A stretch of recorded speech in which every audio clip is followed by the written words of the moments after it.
OK，大家好，我就係 David 啦，呢個咧就係 James，我哋大家都係 CPA，咁樣咧我哋咧就今日咧有個 topic 咧，我覺得個人都需要知嘅係關於稅務方面啦，但係 focus 落啲有生意嘅啲 business owner 啦，同埋咧點樣可以將佢啲 asset 咧可以 transfer 俾下一代啊，咁樣呢個咧就好 focus 落嗰個叫做 estate planning。OK？咁樣咧，我就介紹少少自己，我個名叫做 David Wu 啦，咁我就係 CPA，咁我做 CPA 都做咗成20年嘅，咁我哋咧就同好多啲 business owner 做好多啲 estate planning 同埋嗰啲 retirement planning tax planning 咁樣嘅。咁今日咧，我哋咧就想真係分享下咯，我哋啲經驗咁就希望咧就可以幫到大家。咁樣或者 James 咧，我俾啲時間你介紹下自己先，跟住咧我就可以再講一講我哋會 cover 啲咩。Hello，大家好，我叫阿 James，我都係一個 CPA，同 David 一樣，我都係一個 CPA 咧，係做咗十年㗎啦。咁咧，我個 focus 咧就係喺稅務同埋 estate planning 嘅。咁我都係同 David 一齊可以，好高興可以同 David 一齊可以去合作，去講解下有啲咩稅務嘅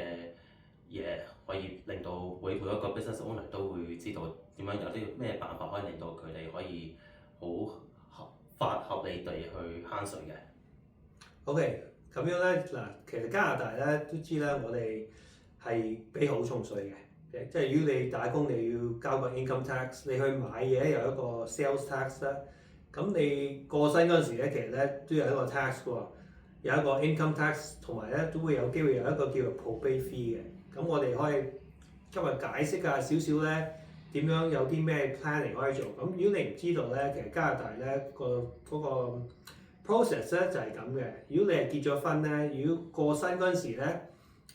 好多時咧個 tax 咧都唔會太大嘅，因為咧你所有你嗰啲資產都會去你嗰個另外一半嘅，咁就有個 tax free rollover。但係咧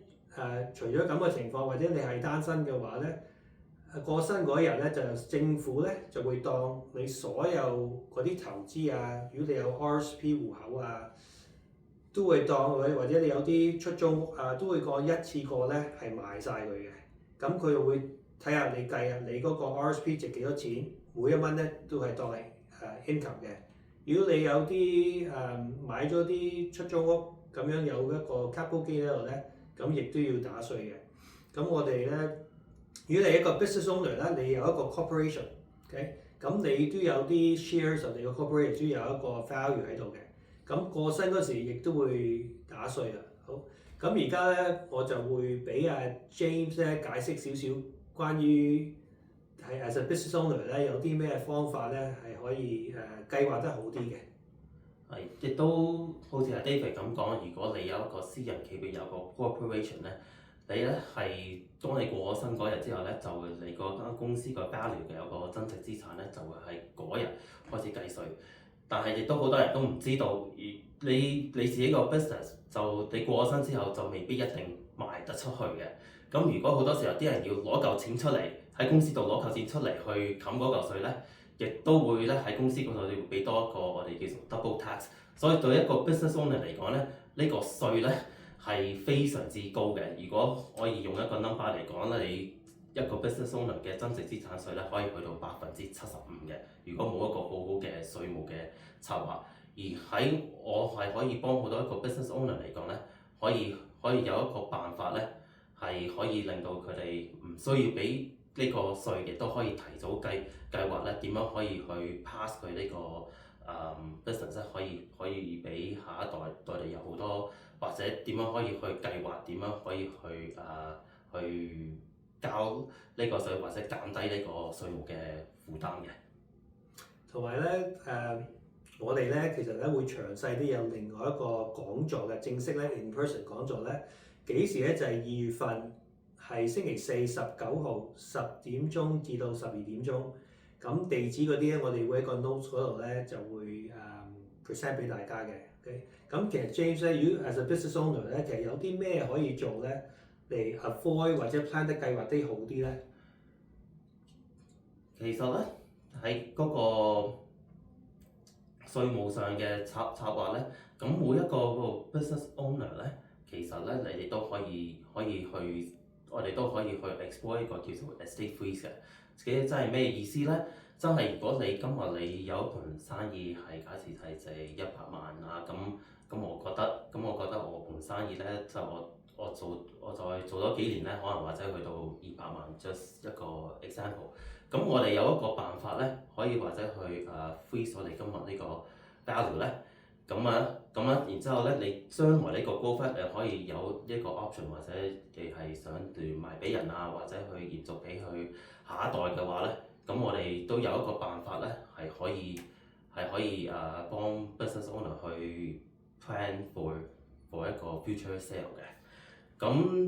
喺呢一個過程入邊，喺呢個講座咧，我就會大概去同大家講一講下呢個 process 係點樣做啦，同埋通常做咗個 estate freeze 之後咧，咁好多時候你 as 一個 business owner 咧，就可以有一個計劃係點樣可以去提前去可以去分你呢個 tax，either through 一個 life insurance 啊，或者慢慢去攞錢出嚟，都有好多唔同個方面可以做嘅。咁呢個係一個稅務上個計劃咧，可以令到你知道，萬一有啲咩事嘅話咧，我都知道我哋個 tax bill 係要俾幾多嚇，咁我哋係有好多 predictability 喺度嘅。咁其實咧，而家咧個 timing 都好緊要喎，因為有啲公司你係而家個意思係我 free 咗我個 tax 嗰個 bill，佢係究竟要交幾多錢？咁如果係睇下有啲情況，譬如如果有間公司有啲人中意投資落啲 real estate，咁而家個 real estate 個市場咧就係慢咗啲嘅。咁呢個可能係一個好機會咧，你做一個 estate freeze，或者之前如果你係做咗 estate freeze，你可以做一個 unfreeze 咗佢，跟住再 refreeze 咯。即係好多時候就係其實經濟依家係唔係咁好嘅情況底下咧，可能你間公司個 value 咧個價值咧，可能冇你之前咁高嘅。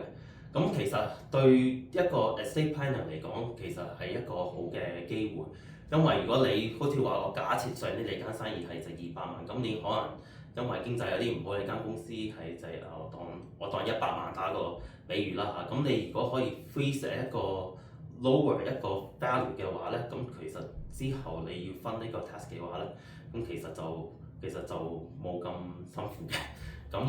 呢個都係我都喺呢個講座都會講下有啲乜嘢情況可以做一個 estate freeze，同埋到底係咪會適合你嘅。OK，咁其實呢個 business owner 有呢個 option 做一個estate freeze，有冇其他 idea 可以俾到佢哋可以 plan 得好啲咧？係啊，咁每一個 business owner 咧都要喺加拿大咧有一個稅務優惠我哋叫做 lifetime capital gains exemption 啦嚇。咁我諗咁呢個所謂嘅 lifetime capital gains exemption 咧，就係話你間公司如果你自己白手興家創造間公司嘅，你投嗰125萬啦嚇，$1.25 million咧，係呢個 way 係一個 tax free 嘅。但係咧，我哋亦都有一個方法咧，可以例如做一個 family trust 咧，亦都可以假設你間公司係可以去到500萬個 value，$5 million 嘅話咧，我哋都有個辦法可以我哋所謂叫做 multiply 呢個 lifetime capital gain exemption。如果你一家人有一家4口喺一個家庭信託嘅 trust 入邊 own 一間公司嘅話咧，第日你賣嘅話咧，可能會慳到更加多嘅稅。咁如果你想知道點樣去做呢樣嘢，可以去令到你個企業可以去慳到稅，而可以去 transfer 呢個資產落去俾你下一代 in 一個tax efficient manner 嘅話咧，咁你記得嚟聽我哋呢個講座啦。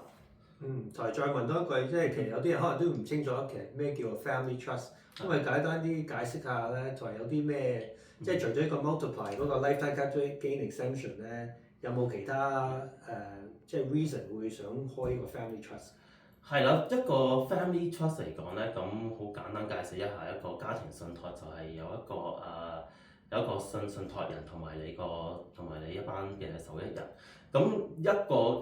business owner 嚟講咧，咁如果好多時候我仲係做緊呢個生意嘅，咁我好多時候個仔女咧，我都未必話我好快想俾我啲資產俾個仔女。咁因為可能個資產，可能個細路哥仲係細，或者佢就算變咗大人都可能對你個生意可能有興趣，可能冇興趣，唔係咁成熟嘅。咁有一個 family trust 喺度咧，你又可以控制你嗰啲 asset 喺個 family trust 入邊咧，你會唔會你有一個話事權？你會唔會想俾你嘅下一代？亦都你可以 time 好話，到底有咩適合嘅時候，我可以將我呢個資產或者我同生意可以交俾我嘅下一代。OK，好，咁樣就咁而家我就再介紹另外一樣嘢咧，就係因為其實好多加拿大人咧都聽過咩叫 RSP 嘅，即係好多人都會有一個 RSP 個戶口啦。但係咧，你知唔知道 RSP 咧，你都要做啲 planning 嘅，因為如果你係過身嗰日咧，你個 RSP 個戶口係好大嘅話咧，咁樣全部咧都係當係入息㗎。譬如你個 RSP 戶口咧係50萬咁政府會當你一過身嗰年咧係一次過攞晒嗰50萬出嚟㗎，咁啊變咗就好重稅，甚至一半就冇晒啦。OK， 咁而家咧有一個 planning 咧你可以做咧。就有幾樣嘢，第一你就可以考慮下會唔會係早啲攞出嚟，因為有好多人誤會咗咧，就以為 RSP 咧一定要退休嗰陣時先攞出嚟。咁其實咧唔係嘅 ，RSP 咧你係佢冇限制你話幾時可以攞出嚟咧，除非你係真係 keep 到去過咗71歲咧，你就一定要轉去一個叫做 RIF。咁轉咗個 RIF 咧就每年咧開始要攞出嚟啦。但係如果你話我想早退休，或者我有一年咧係失業嘅。跟住咧就冇入息，咁你都可以考慮喺 RSP 嗰度攞啲錢出嚟。咁就算佢係當係入息咧，如果你係攞低過譬如嗰個免稅額咧，你都唔使打稅嘅。或者你係好願意咧，都會 pay 少少稅，因為你而家攞你可能 pay 個 tax rate 低過將來你會譬如過身嗰陣時咧，一個最高嘅 tax rate 咁樣落咧，你就變咗你就俾稅咧就更加多啦，所以一個方法咧就係，譬如我就退休嗰陣時咧，我知道政府有啲老人金啊、退休金，你可以咧話我唔攞嗰啲住，即係我想 defer 嗰啲 government benefit。咁你 defer 佢咧，佢每年你 defer 咧，佢都會開始俾多啲 benefit 你咯。你到時你攞嗰陣時，你會攞多啲，所以呢個有一個你可以當一個 rate of return 喺度啦。另外咧就係咁俾咗你個機會咧，可以喺個 RSP 嗰度攞啲錢出嚟啦。因為咧，如果你同樣時間又有 RSP 同埋啲老人金嗰啲咧，如果你係有好多入息咧，分分鐘咧你嗰啲老人金咧會有一樣嘢叫做一個 clawback 嘅，即係會少咗啲老人金嘅。Okay? 好，咁另外一個 idea 咧就係嗱，依個咧就唔係個個人都會適合嘅。但係有啲人咧，如果你其實已經有一個好好嘅 pension，咁啲 RSP 咧你都唔需要用晒，退休嗰陣時唔需要用，你就係想譬如 pass on to 啲仔女。咁有啲咩辦法咧？你可以做一樣嘢，因為嗱，如果你有一個$1 million嘅 RSP，你過身嗰陣時咧，你其實個$1 million咧係變成50萬啫，即係一半咧就已經冇咗啦 for tax。但係如果你將個$1 million RSP 咧，你做幾樣嘢，第一咧你轉去一個叫做一個 register annuity。咁個 annuity 係咩嚟嘅？就係你將一筆錢俾咗個保險公司，咁佢就會好似係 pension 咁樣，每年或者每月咧都俾嗰一個 income 俾你嘅。嗱 income 咧係要打稅嘅，即係好似嗰個 RSP 你攞出嚟都一樣要打稅嘅，所以嗰度分別咧就唔同嘅，就即係冇咩 difference 嘅。但係你就如果你係唔需要嗰啲錢咧，你擺落呢個 register annuity，咁第二個步驟咧，你就將嗰啲錢咧。你可以將一部分咧嚟買一個人壽保險，一個 permanent life insurance 個 policy。咁你可能咧就將嗰$1 million咧買一個$1.3 million 個 insurance policy 咁樣。咁加拿大咧其實咧有3樣嘢咧就唔使俾稅嘅。你自住屋咧，如果你做嗰啲買嗰啲六合彩啊、lottery winnings 啊、gift 啊嗰啲咧。同埋另外咧就係嗰啲 life insurance 嗰啲 payout 唔係 tax free 嚟嘅。咁首先你將呢個啲 RIF 或者 RSP 轉成一個 annuity，register annuity 唔使稅嘅，你做一個 tax free transfer。跟住你係將嗰啲 payout 咧，因為佢 payout for life 嘅，咁你將啲 payout 咧嚟買一個 life insurance。咁個 life insurance 咧就到時有事發生咧，佢就會有個 tax-free payout。咁